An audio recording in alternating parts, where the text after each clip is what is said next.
St Maarten is a lush Caribbean island, the island of 37 beaches, totally worth exploring by rental car if you visit on your cruise. We did just that. Now in this video, we get into our usual port details, plus sharing our car rental experience, including driving tips and details about several gems we found circling the island. So let's get into it. I'm Troy, and this is the Port Lowdown. St Maarten is in the northeast Caribbean Sea, about 250 miles east of Puerto Rico. It's a split island, with the south Dutch side, called Sint Maarten, and their main town Phillipsburg, and the north French side, called St Maarten, and their main town of Marigot. It's also way small, only 37 square miles, and takes just a few hours to circle by car. While you can book a ship tour, the island's size makes for the perfect exploring experience with limited time. The port itself is just south of downtown Phillipsburg in a big open-air facility with a 6-ship capacity. There's room to handle the biggest ships, and on a full day the dock area can feel cramped. But the walk to the terminal and shopping complex is pretty short and easy, with the tour groups collecting right outside the gangway. The outdoor mall itself is wide, with an ample supply of clothing and souvenir stores, restaurants, and rum. Hey, it's the Caribbean. The place is big enough that it doesn't seem crowded, even with lots of ships in. As far as space goes, the developers did good on this one. Duty-free shopping is a thing here, not just in port but throughout the island, as you'll probably tell. US dollars accepted, although both sides have different official currency. Dutch guilders for the Dutch side and euros for the French side. But we did fine with our credit cards. There's also a tourist info desk, ATM, plus clean and big bathrooms, of course. Getting out, you have several options besides ship tours. To explore nearby Phillipsburg to shop or hang out at the popular Great Baie Beach, you can walk outside the facility and follow the sidewalk north along the water here for about 20 to 30 minutes. You can also use this handy water taxi that makes a 15-minute loop between the port and the beach boardwalk at Phillipsburg. It's $7 for a round-trip ticket, and boats arrive every 15 minutes or so. You can buy tickets smack in the middle of the mall, or at this office along the route to enter the shuttle. Now also along that route, there's also a bathroom. Now, for exploring beyond without a ship tour, you could pre-arrange a local tour or book a taxi to particular destinations. The taxi dispatch area is here, and prices are regulated. We'll include these so you can compare for yourself. Note the price differences per person depending on the size of your party. See our link in the description for further info. For us, we chose to pre-book a car. We wanted the freedom to come and go as we chose, but also to explore a bunch of beaches and town locations for this video to give you guys a picture of what's out there. Car rental's easy here, at this facility just beyond the tour bus assembly area. There are several offices here in one place for your convenience, which even includes scooter rental, which was also on the main mall, for those brave souls who want to explore in the open, God bless them. We pre-booked with Hertz, which was $89.80 US for the day, which is about equal to one ship tour per person. We also chose to accept the additional insurance provided by the company. We prefer to not take chances overseas, and the extra money spent with peace of mind is worth it. Now, you must provide a passport and valid driver's license along with your credit card, but there's no need for an international driver's license or local permit. See our link in the description for car rental. The pickup process was pretty standard. Finalize payment, and then walk to the car. Inspect, sign the paperwork, and off you go. When you return and drive up, the port security staff is going to ask you for your cruise card and rental paperwork, so don't toss it. The car itself may be older than you're used to. No GPS screen, for example. I kind of struggled a bit finding a place for a phone GPS. Okay. Like we said, older car.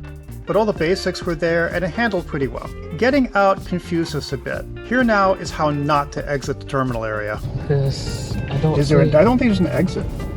Is there an exit there? I don't know.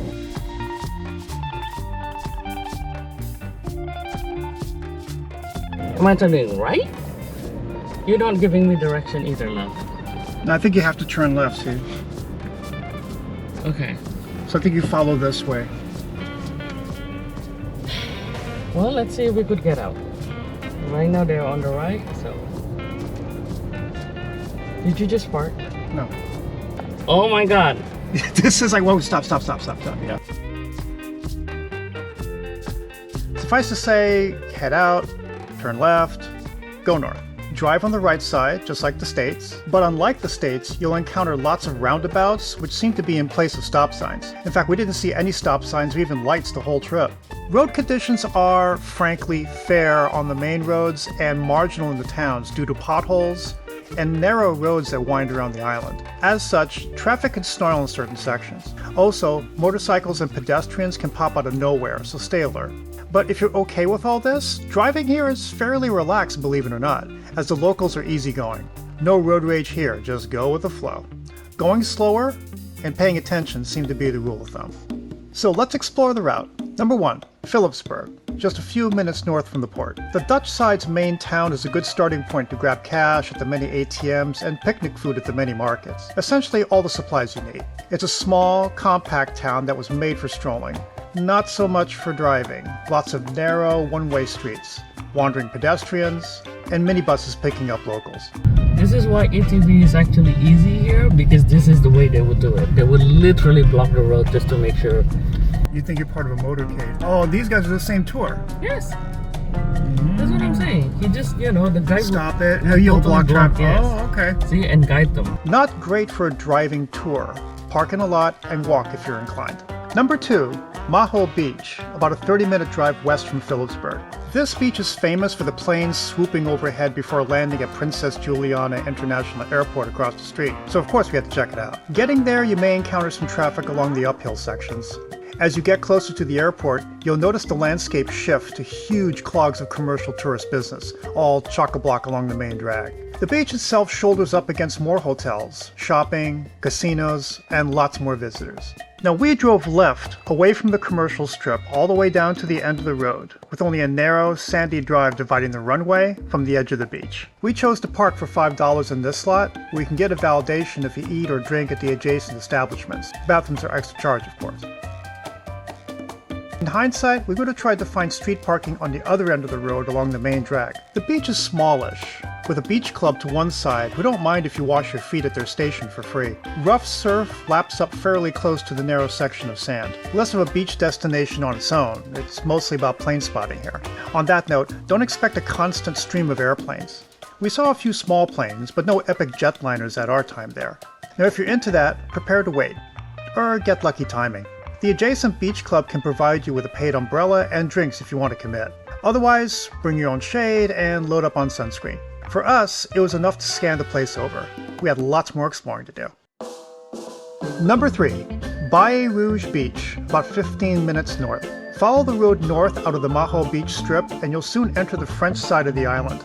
Just drive on through. You might find some beaches hit or miss here in terms of access. For example, we tried Long Beach but got stopped by a private gate. But Baie Rouge Beach does have public access. At the end of the road, you'll see an unmarked parking lot, which is pretty gnarly.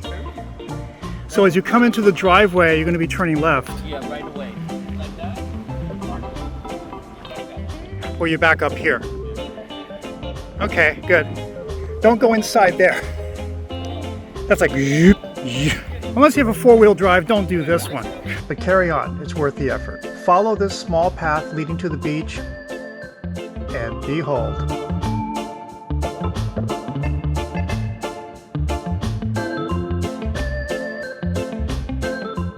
Quiet, secluded, and gorgeous.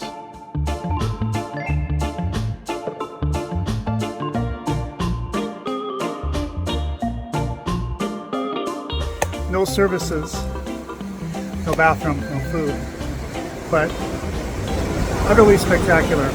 The waves might be a bit hazardous.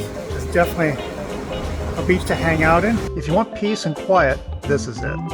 Number 4, Marigot Town, about 15 minutes east of Baie Rouge. We loved it here. Compact, beautiful, and charming French Caribbean architecture, and highly walkable once you find parking. Bring extra patience and extra time and you'll eventually find a spot, although we recommend finding spaces in the center of town. We actually prefer this town to Phillipsburg. It's a bit less touristy with lots of cafes and charming stores.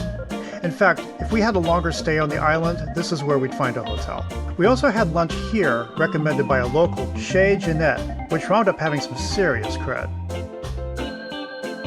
Authentic Caribbean cuisine in a small cafe setting with a warm and welcoming owner. Then you have that's the smoked marlin, fish de grenouille. Wait a little bit. So these are shellfish. Yes.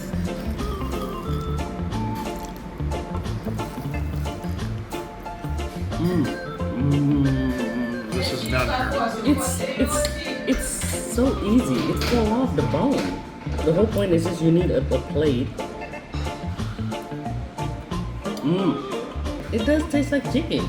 This town is totally worth at least a drive-through, if not an hour or so of wandering. Number 5. Fort St. Louis, within Marigot, up the hill a few minutes north. Up a small street, and this steep, narrow driveway is an awesome lookout point. Fort St. Louis, the remains of an 18th century military fort. Park and climb up this set of stairs to a commanding view of Marigot and the harbor. There's just enough fort remaining to get a decent sense of what it once looked like, but you come here for the views, which are some of the best on the island. Number 6. Friar's Bay Beach, about 15 minutes north, accounting for traffic out of town and a fairly rough road leading to the beach. Seriously, this one bordered on four-wheel drive quality just as you approach the beach past a residential road. But lots of folks seem to make it to the beach and adjacent club, and you can too with some careful negotiation. There's a parking lot, but you can also park along the street if there's space. Now this place splits the difference between secluded and commercial. The beach club is fairly large, providing beach chairs and loungers along with food, drink, and toilets. The beach is quite beautiful too, and feels like a real secluded getaway, which, of course, it is. For a relaxed, semi-secluded experience with service provided, this is a good one. Number 7. Orient Beach, about 25 minutes east, cutting across the far north side of the island. This is in a resort district, and as such, surrounds lots of commercial activity. You won't be starved for services here. There's an ample parking lot right next to the beach. The beach itself is huge, among the biggest of our trip.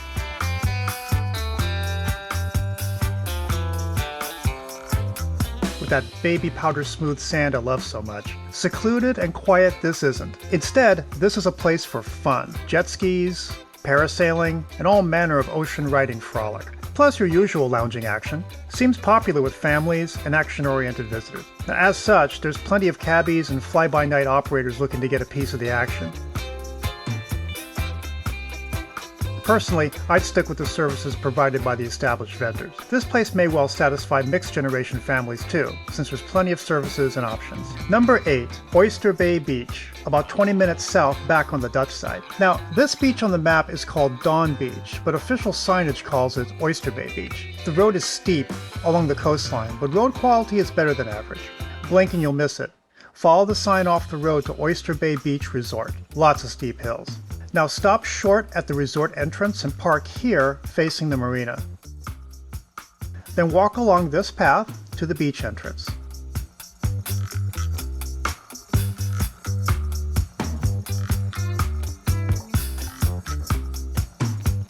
Feels like you're sneaking in, but check this place out. Beautiful.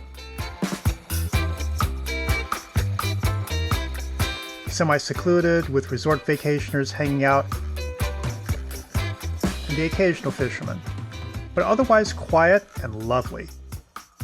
No services unless you can try to wrangle bathroom access or food from the veranda market and bistro, which we didn't try.